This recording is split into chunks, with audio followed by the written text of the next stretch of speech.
हज़रत मोहम्मद मुस्तफ़ा सल्लल्लाहु अलैहि वसल्लम ने फरमाया, मुसलमान वो है जिसकी ज़ुबान और हाथ से मुसलमान बचे रहें, और मुहाजिर वो है जो इन कामों को छोड़ दे जिनसे अल्लाह ने मना फरमाया। सही बुखारी हदीस नंबर 10।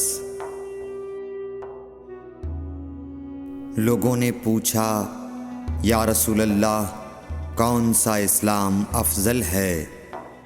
तो नबी सल्लल्लाहु अलैहि वसल्लम ने फरमाया, वो जिसके मानने वाले मुसलमानों की ज़ुबान और हाथ से सारे मुसलमान सलामती में रहें।